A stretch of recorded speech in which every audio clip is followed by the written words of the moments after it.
Em nome do Pai, do Filho e do Espírito Santo. Amém. Inspirai, ó Senhor, as nossas ações e ajudai-nos a realizá-las, para que em vós comece e para vós termine tudo aquilo que fizermos. Por Cristo, Senhor nosso. Amém. Santa Maria, Mãe de Deus, rogai por nós. Em nome do Pai, do Filho e do Espírito Santo. Amém.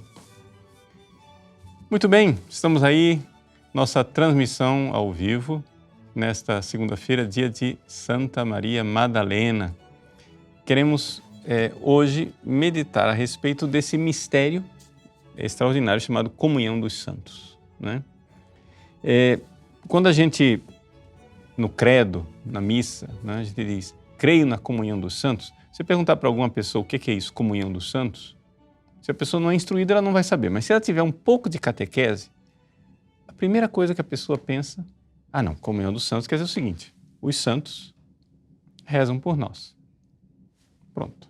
Até aí, todo mundo chega. Quem tiver um mínimo de catequese. O negócio é que, se a pessoa tiver um pouco mais de instrução, a ela, não. Eu também posso rezar pelas almas do purgatório. E pronto, comunhão dos santos. Os santos rezam por mim, eu rezo pelas almas do purgatório. Mas, pouca gente para pensar que isso acontece também não somente com os santos que estão no céu, as almas santas, entre aspas, que estão no purgatório, porque já estão salvas, mas isso acontece também entre nós aqui na Terra. Ou seja, existe uma comunhão espiritual entre nós. E é sobre isso que nós gostaríamos de refletir, ou seja, até que ponto as coisas que eu faço influenciam na salvação das outras pessoas, as minhas orações, as obras que eu faço de penitência, sacrifícios, o que é que isso influencia, né? E como ponto de partida para a nossa reflexão, eu gostaria de recordar aquilo que Nossa Senhora disse aos 3 pastorinhos lá em Fátima, no dia 19 de agosto. Vocês sabem que dia 13 era para ter uma aparição, eles foram presos. No dia 19 de agosto, Nossa Senhora aparece aos pastorinhos e diz assim, abre aspas, rezai muito e fazeis sacrifícios pelos pecadores, que vão muitas almas para o inferno, por não haver quem se sacrifique e peça por elas. Ou seja, não há quem se sacrifique e peça, e por isso as almas vão para o inferno. Espera lá, que história é essa? Quer dizer que os meus sacrifícios, as minhas orações podem salvar as pessoas? Bom, é sobre isso exatamente que nós gostaríamos de refletir hoje, e desde o início eu quero colocar que um protestante, sobretudo um protestante luterano, nunca vai entender isso que eu vou dizer, porque aqui são 2 caminhos completamente diferentes. Ou seja, essa é, digamos assim, a questão da discórdia entre católicos e protestantes, na sua origem, lá com Lutero. A gente sabe que Lutero teve a história lá das indulgências, né? Pregou as 95 teses dele lá no castelo de Wittenberg, na igreja, na porta da igreja do castelo de Wittenberg. E aí, qual era o problema? Que vendiam indulgência. Não, a história não era vender indulgência, né? Porque nunca se venderam indulgências. O problema era outro, era teológico, era mais... uma coisa é você fazer aqui uma discussão panfletária, né? Na sala de aula, seu professor de história certamente diz a igreja católica estava vendendo pedaço de céu, a escritura do céu, não sei o que, etc. Tal, né? Tudo bem, isso aí é panfleto, vale quanto pesa, ou seja, nada. O que realmente a controvérsia é a seguinte: Deus, para nos dar o céu, para nos salvar, Ele nos oferece a salvação. Então, os luteranos, eles concordam com os católicos ao dizer que existe um dom de Deus que vem do céu, que Deus oferece para nós. A discórdia está no fato que nós católicos cremos que uma vez que a gente recebe esse dom, esse presente de Deus, Deus faz uma modificação na nossa alma e nós nos tornamos capazes de oferecer coisas para Deus. E aqui que está o ponto da discórdia. Os luteranos não aceitam de jeito nenhum que a gente possa oferecer alguma coisa para Deus. E aqui é a grande dificuldade, né, do fato que nós católicos cremos que existe santidade.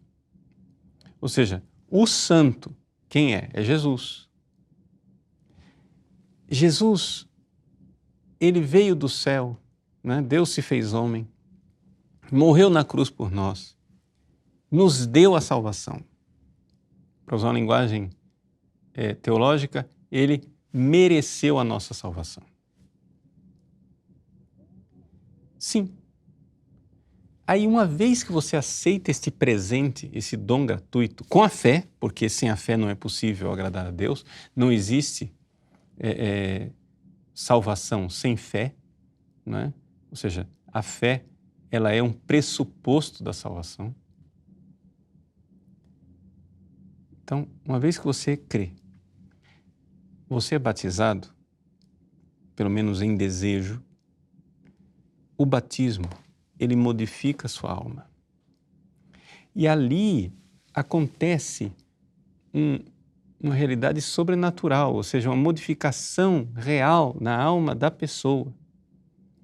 E é aqui que está o ponto da discórdia entre católicos e protestantes. Os protestantes não acreditam que exista santidade. Eles acham que todo ato humano é pecaminoso, não adianta, né? Ou seja, para Lutero, para Calvino, até os atos bons dos cristãos são, diante de Deus, desprezíveis, são horríveis, são imundos. E eles dizem isso explicitamente. Porque do ser humano não pode sair nada de bom, então você não pode oferecer nada de bom para Deus. Acabou. Nós católicos cremos que Deus é quem merece, Deus encarnado, Jesus Cristo que morreu na cruz, foi quem mereceu nossa salvação. Mas ele, entre as coisas que Jesus mereceu, ele mereceu também para nós a graça que a gente recebeu de poder merecer, de poder fazer coisa boa. Ou seja, o amor não é algo que vem somente de Deus. O amor sai também do ser humano e vai para Deus. Existe amor que sai de nós e vai para Deus, e esse amor é verdadeiro. A fonte desse amor é Deus. Mas aqui que está a dificuldade do protestantismo. O protestantismo, como é que o protestantismo pode dizer nós somos cristãos, Deus é Deus de amor, e nós somos filhos de Deus, mas não somos capazes de realizar obras divinas. Não somos capazes de realizar obras divinas, não por nós mesmos, mas por graça. Não é? E a gente então consegue fazer obras, ou seja, uma obra chamada amor. Não é? Sem o qual amor não vale a vida. Para quê? Né? Como diz São Paulo, primeira carta de São Paulo aos Coríntios, a caridade, né? Se você não tem o amor no seu coração, do que valem as línguas, as profecias, os milagres? Nada disso. Se eu desse o meu corpo às chamas, se eu desse todos os meus bens aos pobres, sem a caridade, isso de nada adiantaria. Então, existe a caridade, o amor de Deus, que é infundido em nosso coração. Então, Jesus, o amor se fez carne, morreu na cruz por nós. Ele, quando a gente crê e é batizado, ele modifica a gente e nós nos tornamos capazes de obras de caridade. Ou seja, ele diz assim, padre, mas eu sou batizado e não estou vendo nada disso em mim. Eu acho que não sou capaz de amor, coisa nenhuma. 2 perguntas. Primeiro, você está em estado de graça? Porque se você está no pecado, não tem se confessado, está em pecado mortal, é claro que você não vai ver a caridade em você, porque ela não está aí. Ou seja, a primeira coisa que vai para o espaço quando você comete um pecado mortal é a caridade. Segundo, se você está em estado de graça, essa caridade ela está aí, mas pode ser que ela esteja somente como uma pequena semente que precisa ser desenvolvida. E aí vem a vida espiritual que você precisa desenvolver, porque aí começa a germinar, brotar e aí dá fruto. Então, se você não vê o efeito da caridade, é porque a coisa precisa ser desenvolvida. Mas essa é a realidade. Isso que eu estou dizendo até aqui, isso aqui é de fé católica. Se alguém quiser verificar isso depois, veja lá, decreto sobre a justificação do Concílio de Trento, do dia 13 de janeiro de 1547, está aqui no Denzinger, não é? A partir do número 1520. Olha lá. É um decreto do Concílio de Trento. Portanto, isso é fé católica. Quem não crê nisso, desculpa, anátema sit, não é católico, está excomungado. Então nós cremos que nós somos capazes. Se você não está fazendo, que pena, não é? Então, nós somos capazes de merecer coisas. Ou seja, nós somos capazes de realizar atos de amor. O que é essa história de merecer? Vamos entender a palavra merecer. Merecer. Tem 2 jeitos de merecer uma coisa. Vamos fazer uma comparação aqui. Você imagina um soldado. O soldado vai para a guerra. Lá ele realiza atos heróicos e ele volta. O que é que ele mereceu? Bom, ele mereceu o soldo dele. No fim do mês, tá lá, você cumpriu o seu dever. Ah, mas eu arrisquei minha vida pela pátria. Tudo bem, você fez o que era o seu dever, cara. Pega o seu contra-cheque e some daqui. Você mereceu o seu soldo. É isso que o soldado merece. Mas, então, nesse sentido de mérito estrito da palavra, quem merece a nossa salvação é Jesus. Ok? É Jesus. Só Jesus que merece a nossa salvação. Por quê? Porque ele morreu na cruz, pagou o preço dos nossos pecados e, em estrita justiça, é ele quem mereceu todas as graças, a nossa salvação, a glória eterna, tudo. Pronto. Mas existe um outro jeito de merecer. Que é o seguinte. Esse soldado, ele se esforçou. Mais do que os outros.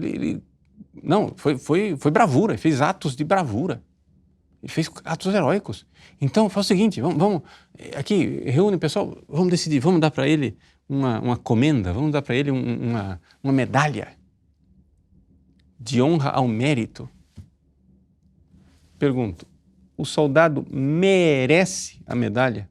No sentido assim de mérito, de estrito senso de justiça? Não, ele mereceu o soldo dele.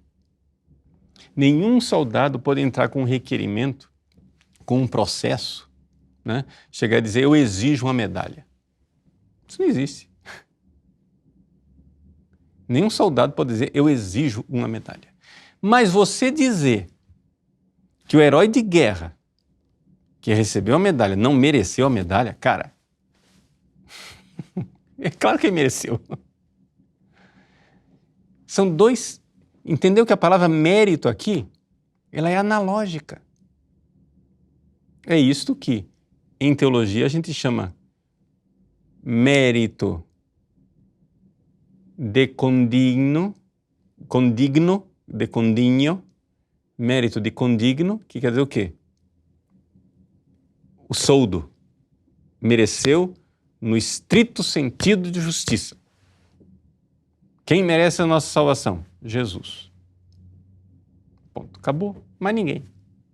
Nem a Virgem Maria, nem os santos, nem os anjos, ninguém.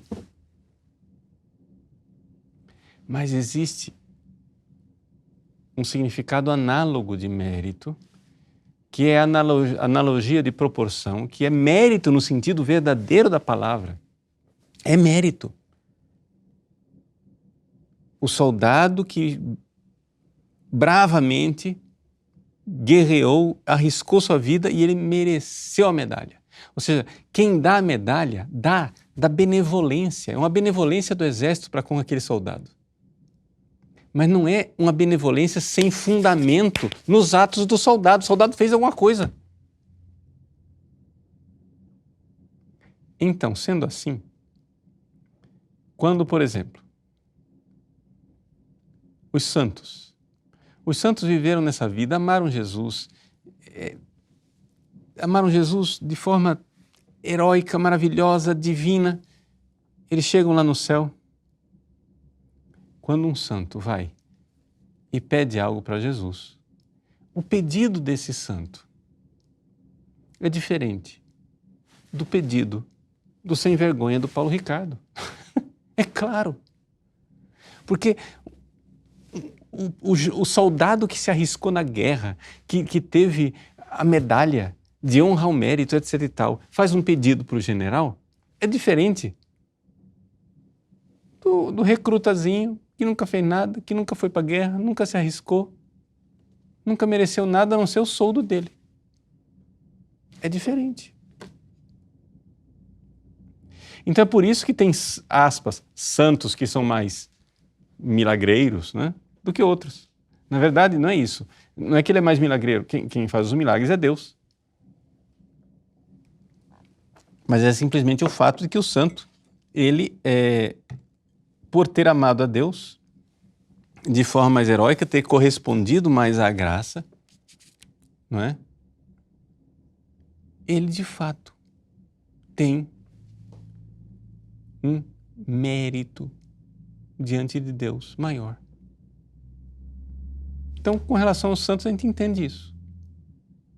E nós, aqui na Terra? Bom, nós aqui na Terra, nós podemos também merecer coisas para os outros. Tipo, exemplo típico, que você vai entender claramente. Santa Mônica.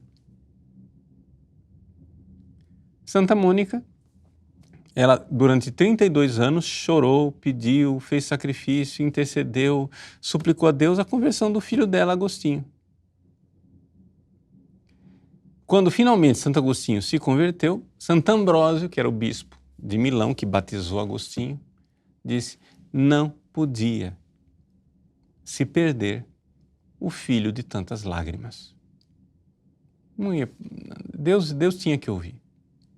Agora eu pergunto, Deus tinha que ouvir no sentido de mérito de condinho? Não.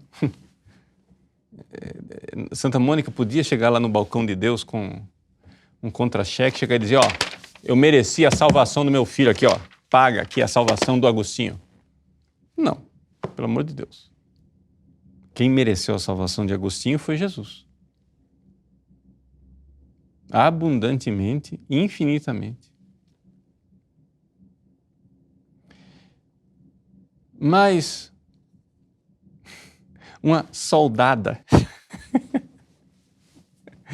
tão intrépida como Mônica, depois de tanto lutar, de tanto amar, de tanto querer a salvação do filho dela, você vai dizer que ela não mereceu a salvação de Agostinho? Claro que mereceu. Não mereceu no sentido do soldo, mas mereceu no sentido de... Não, pera lá. Esse é um soldado condecorado. Então Deus olha com maior benevolência. Então esta é a doutrina nossa, católica, propriamente dita, e é isto que tem a ver com aquela fala de Nossa Senhora em Fátima. Rezai, rezai muito, fazei sacrifícios pelos pecadores, porque há muitas pessoas que se perdem e vão pelo inferno, porque não há quem se sacrifique por elas. Por quê? Porque Jesus morreu na cruz para salvar esses pecadores. 2, Deus quer salvar esses pecadores. Mas 3, Deus também quer salvá-los com a nossa colaboração. Porque quando Deus determina que vai fazer uma coisa, Ele determina também os meios pelos quais Ele vai fazer aquela coisa. Quando Deus decidiu que ia salvar Agostinho, Ele decidiu também que ia salvar Agostinho pelos sacrifícios e pelas preces de Mônica. E isto é para Santa Mônica um galardão de glória, é uma honra, é uma coisa maravilhosa, que nós possamos dizer, poxa vida, eu entrei naquilo que salvou a pessoa. Para usar uma comparação, para você entender o que é isso, vamos pegar aquela gotinha de água que o padre coloca no cálice na hora do ofertório. Na hora do ofertório, o padre pega o cálice, põe vinho, bastante vinho, e aí pega uma gotinha de água. Às vezes tem até uma colherzinha especial que o padre pega para ficar só uma gotinha de nada. E o padre vai e coloca aquela gotinha na água. E aquela gotinha de nada simboliza a nossa humanidade que se mistura com a divindade. De tal forma que nós somos salvos pelo sangue de Cristo, o vinho. Mas a gente pode pôr alguma coisa ali. Ou seja, na missa, lá no cálice, o que é que vai se tornar o sangue de Cristo? É o vinho. Não é a água. Só que essa água, essa era uma gotinha de água, mas ela é tão pouca num vinho tão abundante que agora, ao derrubar a gotinha de água no vinho, a água vira vinho. Ela faz parte do vinho agora. Não é mais água, propriamente água. Não, ela se mistura no vinho, agora é vinho. Então, aquilo que antes estava lá na galhetinha de água, indigno, um padre podia pegar a galhetinha de água e dizer, este é o cálice do meu sangue. O que ia acontecer com aquela galhetinha de água? Nada. Se um padre pegar um cálice cheio de água e disser, este é o cálice do meu sangue, não vai acontecer nada. Não acontece a consagração. Porque tem que ter a matéria, que é vinho. Só que, lá no ofertório, o padre pegou aquela matéria inapta, que é a água, despejou no vinho com uma gotinha e ela se tornou apta, tornou-se capaz. Tornou-se capaz de ser transformada na hora da consagração no sangue de Cristo. Então, por analogia, isso aqui é uma comparação que estou fazendo uma metáfora simbólica. Por analogia, os meus atos humanos são água. E são incapazes de salvar. Quem salva é o sangue de Cristo, é o amor de Cristo. Mas o meu ato aguado pode ser milagrosamente, como nas bodas de Caná, transformado em vinho, matéria apta para Deus transformar em sangue precioso e salvador. Por que eu estou fazendo essa metáfora? Porque fica mais fácil de você entender que quem mereceu a salvação de Santo Agostinho foi Jesus.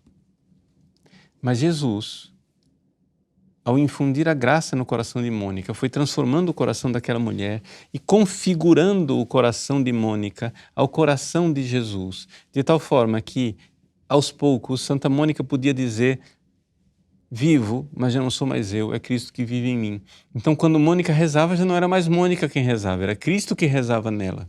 Quando Mônica desejava a salvação de Agostinho, já não era mais Mônica quem desejava a salvação de Agostinho, era Cristo que desejava nela.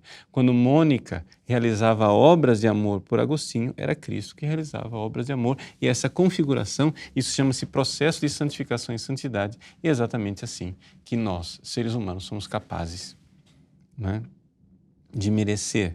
Eu estou colocando aqui, claro, um exemplo de uma santa, mas isto que nos santos acontece de forma tão maravilhosa, até em nós que não somos tão santos assim, mas se estamos em estado de graça,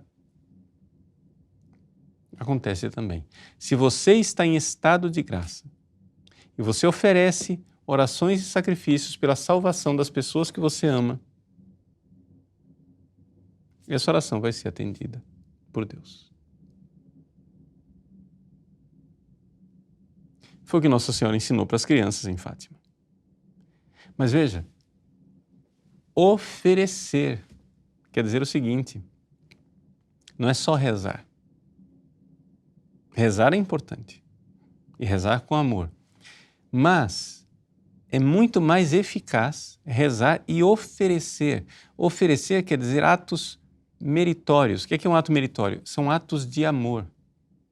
Vamos ver as características de um ato meritório. O que é essa história de mérito? Mérito é o seguinte, gente, a moeda corrente no céu, aqui no Brasil, a moeda oficial é o real. Lá nos Estados Unidos é o dólar. No céu, a moeda é o amor, é a caridade. O que tem valor é a caridade, é o amor. Então, se tem muito amor, vale mais. Se tem menos amor, vale menos. Ok? Então, o que é um ato meritório? O ato meritório é o seguinte, é um ato realizado por uma pessoa em estado de amizade com Deus, portanto, em estado de graça. Feito, mesmo que remotamente, por amor a Deus, aqui nessa vida, porque esse ato tem que ser um ato livre, de amor livre, e lá no céu as pessoas já estão totalmente entregues a Deus e não tem mais. Aqui eu tenho que ter escolha. Então, isso só acontece em via, né? Em statu viatoris. O mérito, o lugar de merecer é aqui nessa vida. No céu ninguém merece mais nada. No céu é o lugar da glória, é o lugar de colher os frutos do mérito. Então você livremente, em estado de graça, por amor a Deus, oferece algo. Se esse algo for sacrificado, tanto melhor. E oferecendo a Deus, isto daí, Deus olha para isto do mesmo jeito que o general olha para o soldado que, poxa vida, que bravo soldado, vou dar uma medalha para ele. Você está comprando alguma coisa? Não. No sentido de justiça estrita, não. Mas no sentido de que Deus gosta de recompensar. Então, nota de rodapé. Para os teólogos de plantão que estão aí ouvindo a aula, eu estou falando, tentando explicar para o povo o que é o mérito decongruo stricte sensu. Pronto. Só uma nota de rodapé. Entendeu nada? Não tem problema. Se alguém é teólogo e entender, é isso aí. Então, Santo Tomás de Aquino, então, enfrentou essa pergunta.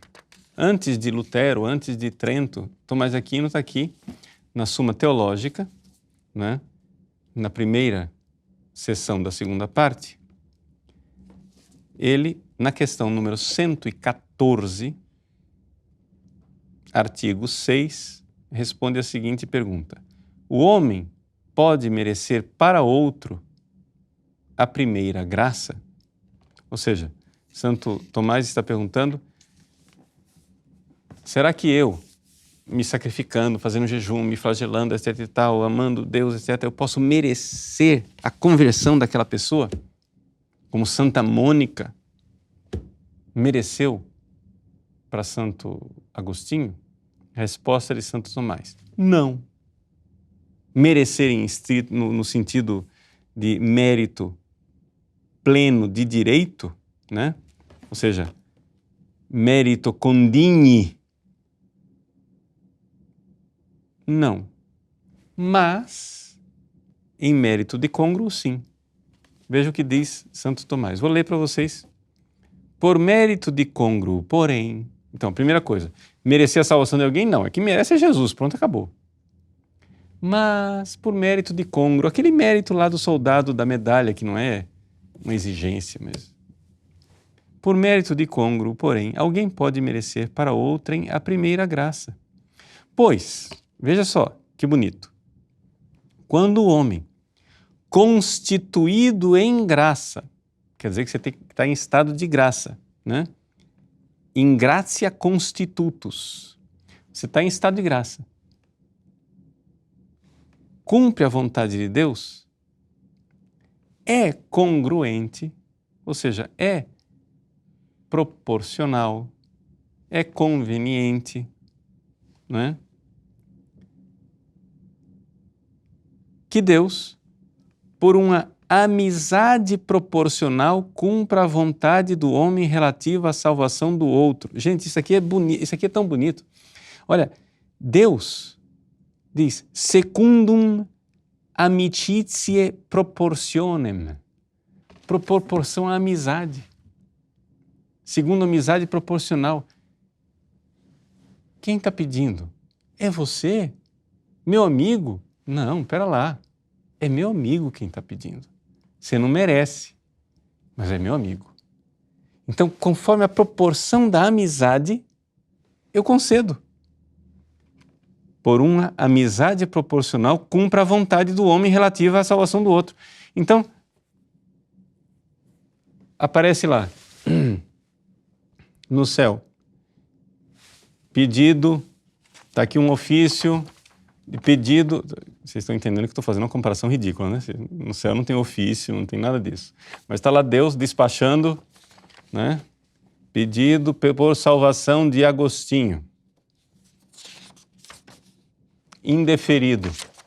Aí um anjo chega e diz, não, mas o senhor viu quem que assinou? Não, quem que assinou aqui? Peraí, quem que assinou? Ah, foi a Mônica. Não, Mônica é minha amiga. Pode deferir. Secundum proportionem amicitiae. Conforme a proporção da amizade. Cumpra a vontade do homem, ou seja, aqui da Mônica, relativa à salvação do outro, ou seja, do Agostinho.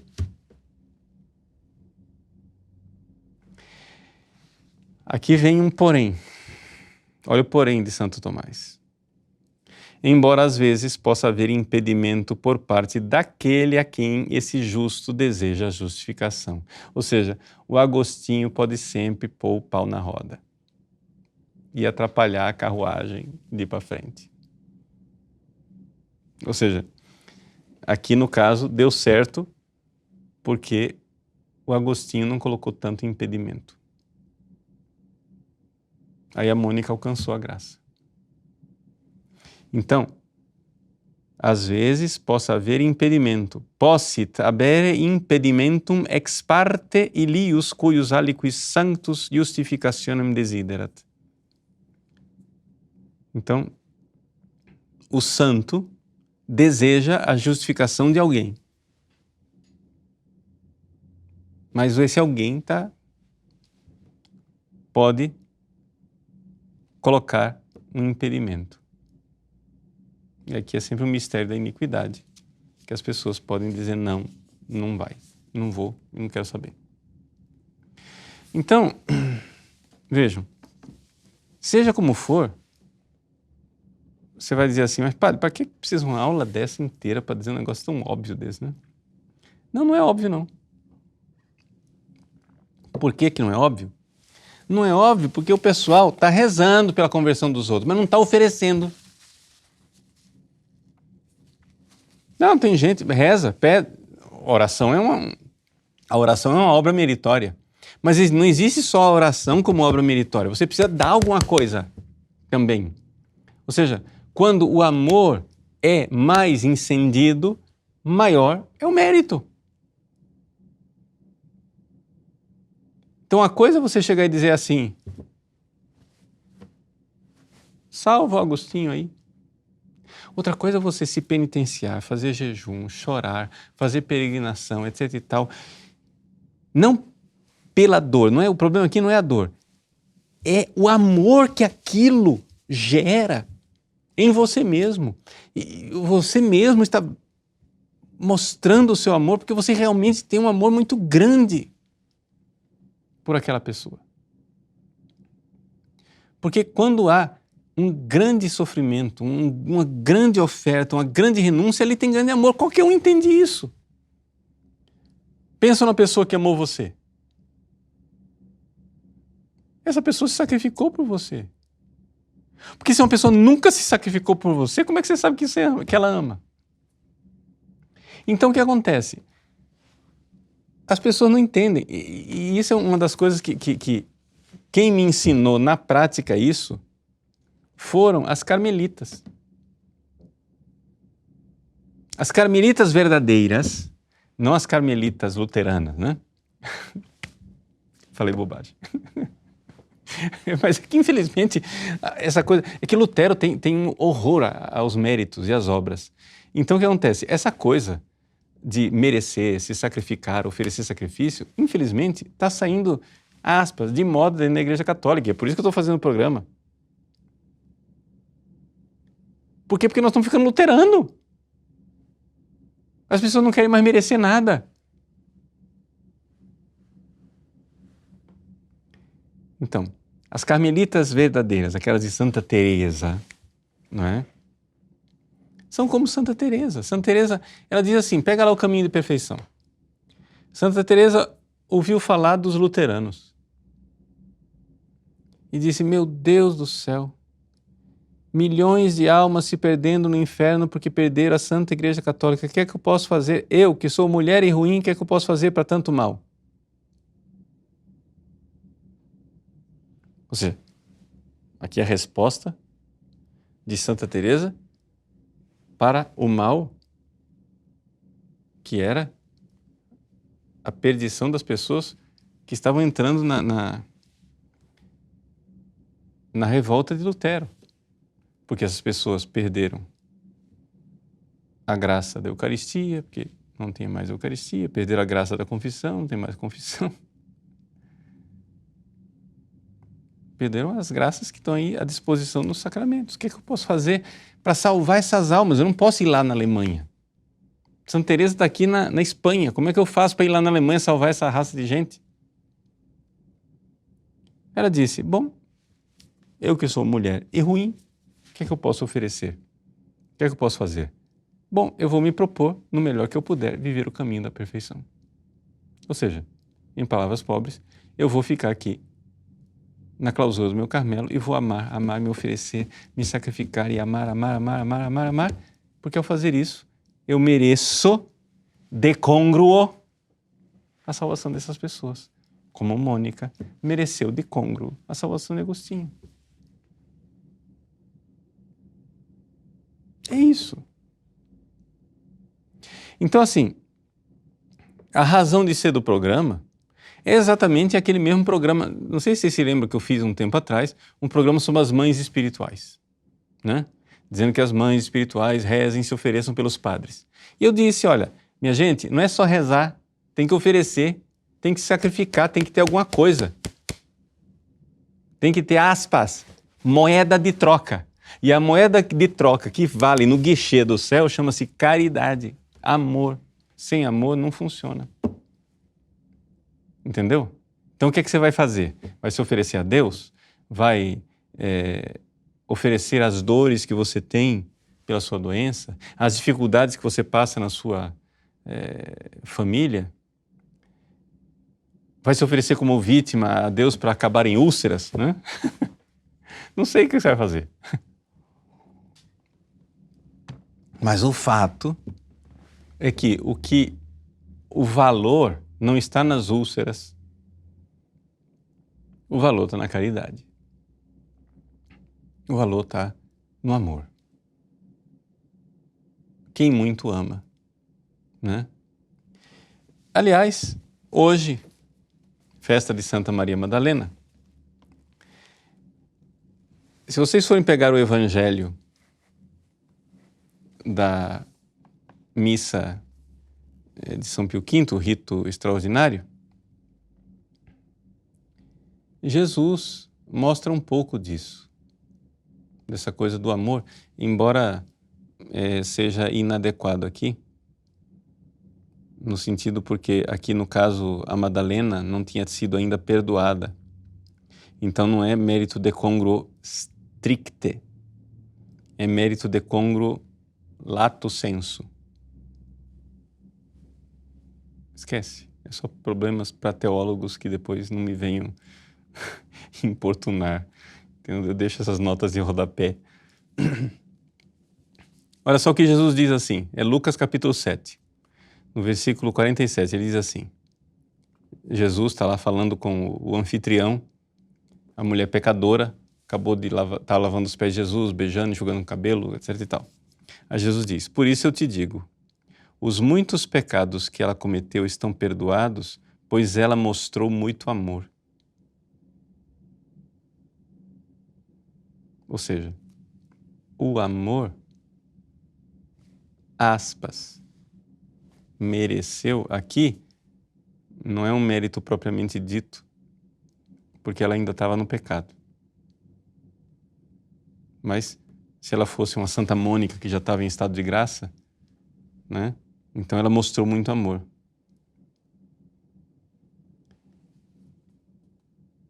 Então, nesse sentido, quem mostra muito amor, quem ama de verdade, não é? Alcança de Deus essas graças. Então, esse oferecer mesmo, tem valor meritório. E isso está na tradição da Igreja. Se você quiser estudar um pouco mais e aprofundar essas coisas, eu vou lhe dar alguma bibliografia, mas antes da bibliografia, eu quero só mostrar para vocês que isso que eu estou dizendo aqui não é uma opinião do Padre Paulo Ricardo, não é? Isso é magistério da Igreja, não é de fide, não tem uma definição com relação a isso, mas é uma tradição antiquíssima. Então, citando para vocês a encíclica Mystici Corporis, de Papa Pio XII. O Papa Pio XII, não é? No número 43 da Mystici Corporis, ele diz o seguinte, olha que bonito. Tremendo mistério e nunca assaz meditado. Assaz, né? Tremendo mistério nunca suficientemente meditado. Mas nós estamos aqui fazendo essa aula exatamente para meditá-lo. É um tremendo mistério. A gente precisa meditar. Que a salvação de muitos... Qual é o mistério? O mistério é esse, 2 pontos. A salvação de muitos depende das orações e dos sacrifícios voluntários feitos com essa intenção pelos membros do corpo místico de Jesus Cristo e da colaboração que pastores e fiéis, sobretudo pais e mães de família, devem prestar ao Divino Salvador. Quer dizer, se ofereçam, pai, mãe, ofereçam sacrifício pelos seus filhos. O Papa está dizendo aqui, sobretudo pais e mães, né? Pastores e fiéis, sobretudo os pais e mães de famílias, devem prestar ao Divino Salvador. Então, o que você tem que ser feito? Você faz um sacrifício, faz oração, faz sacrifício. E a salvação dessas pessoas depende desse sacrifício que você vai fazer. Isso é um tremendo mistério.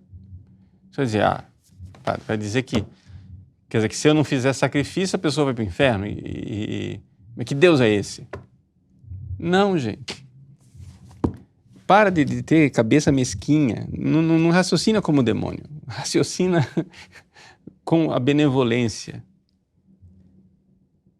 É o grande honra.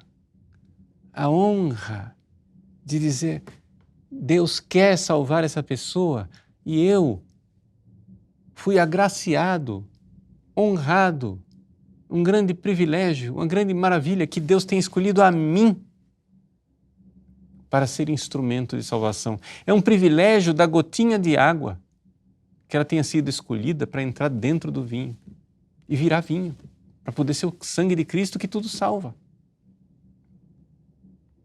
Então a minha obra aguada, os meus atozinhos, até as pequenas coisas, dor de cabeça, um mal-estar de uma dor de cabeça, oferece. Oferece. Não é sem sentido, ok? Então, quem quiser depois estudar mais sobre isso, tem duas bibliografias básicas. Primeiro, toda essa história de mérito, quiser dar uma olhadinha sobre essa questão de mérito, eu sei que muita gente tem o compêndio de Teologia Cética e Mística do Tanqueray, está aqui essa edição da Eclésia, né, do Tanqueray. Quem quiser estudar sobre a teologia do mérito, vai lá na página 139, que no caso aqui é o número 229, né? 139 tem lá, natureza do mérito, o que é o mérito, como os atos meritórios aumentam a graça e a glória, condições que aumentam o mérito, condições advindas do próprio sujeito, condições advindas do objeto do ato em si mesmo, conclusão, etc. e tal. Então, assim, são algumas páginas sobre essa questão do mérito, como você pode conhecer essa doutrina do mérito na prática da vida ascética e mística. Tem aqui uma coisa para você ler, ele diz muito mais coisas do que o que a gente está dizendo aqui nesse programa. Agora, mais especificamente sobre aquilo que nós estamos falando, o tema do programa, que é essa comunhão dos santos, como é que as pessoas vivas aqui na Terra podem influenciar com outras pessoas vivas aqui na Terra, né? Tem esse livro, né, Fundamentos do Dogma Católico, Fundamentals of Catholic Dogma, de Ludwig Ott, que é um alemão, e tem a tradução espanhola. A equipe está colocando aí à disposição um PDF com 3 páginas em espanhol. Isso aqui é o inglês, mas tem, graças a Deus, aí à disposição na internet o PDF em espanhol. Manual de Teologia Dogmática, de Ludwig Ott. Então, nas páginas 473 e 475, ele explica a comunhão dos fiéis que vivem na Terra. Então, ele põe 3 pontos que a gente pode ajudar os outros aqui na Terra. Com a oração de intercessão, e ele vai, né, e coloca. Qual é a sentença? Sentença certa. Os fiéis da Terra podem alcançar mutuamente graças através da oração de intercessão. Então você reza e Deus dá graças para o outro. Você reza e o outro recebe. Até aí, nada demais, porque até os luteranos aceitam isso, né? Mas aí vem os 2 outros pontos. Merecimento em favor dos outros. Qual é a sentença? Que os fiéis da Terra podem, por suas boas obras realizadas em estado de graça, merecer de congruo uns para os outros dons de Deus. Então, principalmente essa coisa que nós estamos falando aqui, os dons preparatórios para a justificação. Você se oferece, etc e tal, e Deus vai concedendo dons àquela pessoa e dando aquele toquezinho para ele se converter, né? São pequenos dons preparatórios para a justificação. Pá, pá, pá, pá. E a pessoa vai se aproximando. Então, é o merecimento. Esse é o segundo ponto. Aqui os luteranos discordam rotundamente. E o terceiro ponto, que eu não tratei nesse programa até agora, porque seria um outro programa, é a satisfação vicária. Nome esquisito, né? Satisfação vicária.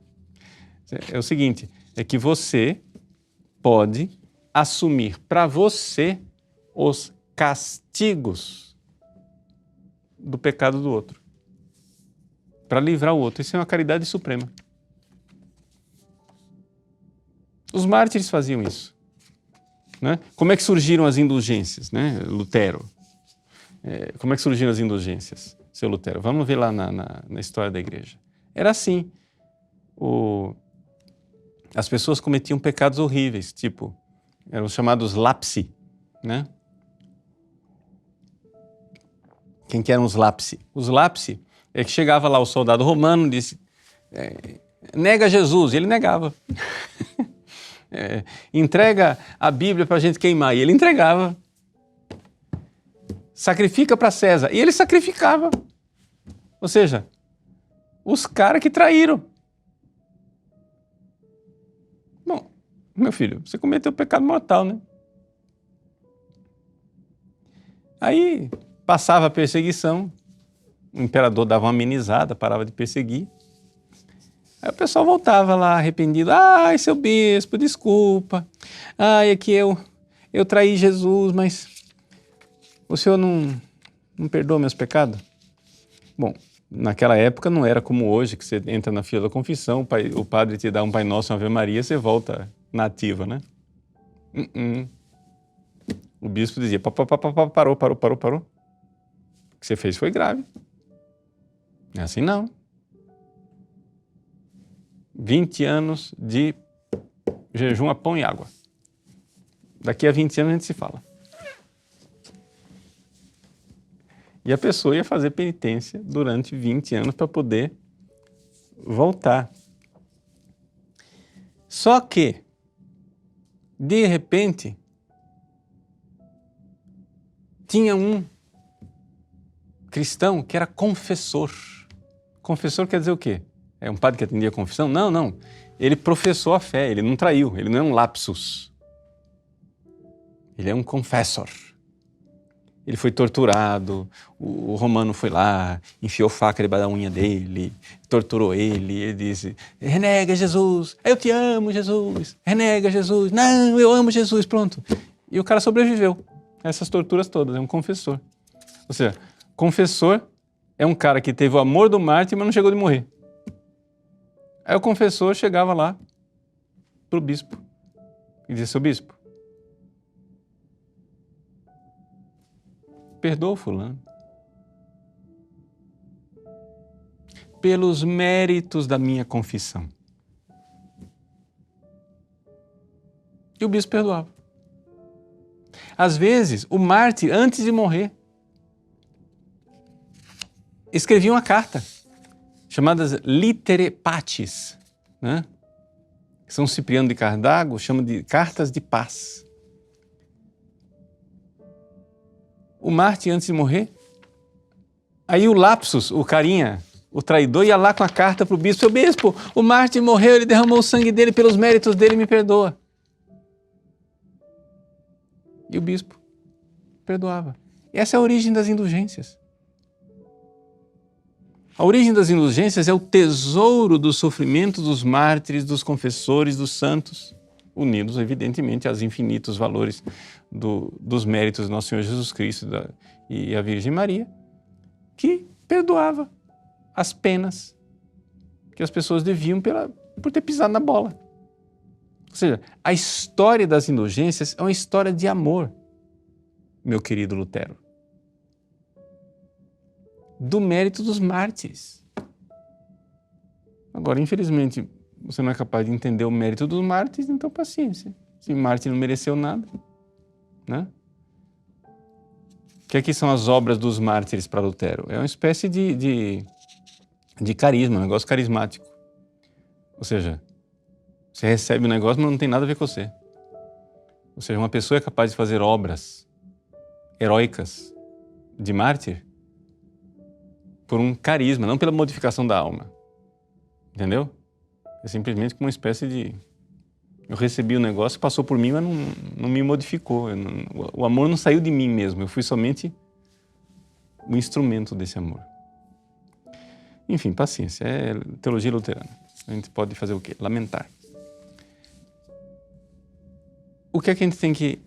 Então, tem aqui esses 3 pontos nós, na comunhão dos santos, podemos fazer 3 coisas: rezar, merecer e satisfazer para as pessoas vivas. Eu posso rezar e a pessoa recebe graças. Eu posso merecer e a pessoa recebe as graças.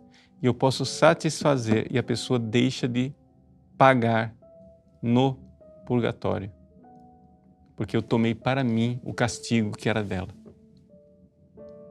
Não é? Então, é um amor heróico, né? Um amor muito grande. E é sobre este amor que nós falamos na nossa aula hoje, foi hoje objeto de nossa meditação. Então vamos lá. Razão de ser da aula, vamos nos oferecer. Quereis oferecer-vos a Deus? Perguntou Nossa Senhora. E as 3 crianças heróicas disseram, sim, queremos. Nossa Senhora abre os braços e dá a eles a graça. E eles, iluminados por essa graça divina, conseguem fazer obras prodigiosas. Por quê? Porque a graça modifica as pessoas. A graça modifica a gente por dentro. E porque ela modifica a gente por dentro, porque houve uma modificação na alma, nós somos capazes de agir divinamente. E se somos capazes de agir divinamente, somos capazes de amar divinamente. E o amor divino é meritório. Embora não seja a fonte última dos méritos, que é o Cristo, que é o único que realmente merece a salvação de todos nós, mas existem outras formas de mérito. Só para ficar bem claro, eu não falei de todas as formas de mérito aqui hoje. Eu foquei somente num tipo de mérito, que é o mérito decongruo stricte, né? São 4 formas de mérito diferentes. Eu falei de uma, só para deixar bem claro que tem muito mais coisa que a gente poderia ter falado aqui sobre o mérito e sobre a satisfação também, que aí dava mais outros 4 capítulos, né? Tá bom. Então, assim, eu espero que essa nossa transmissão sirva a incentivar vocês. Vamos nos oferecer. Tem gente da sua família precisando se converter? Se ofereça. Se ofereça pelos sacerdotes, pela igreja. Se nós estamos num estado tão lastimável como nós estamos ultimamente, né, com tantos escândalos, maluquices, abusos sexuais, confusões assim, nós precisamos alcançar de Deus a graça de Ele nos livrar desse momento, nos livrar dessa miséria pela qual a igreja passa e que infelizmente é pedra de tropeço para tantas pessoas, para a perdição de tantas almas. Vamos nos oferecer. Deus quer nos salvar, mas Ele decretou que quer nos salvar com a sua ajuda. Deus abençoe você. Em nome do Pai, e do Filho, e do Espírito Santo. Amém.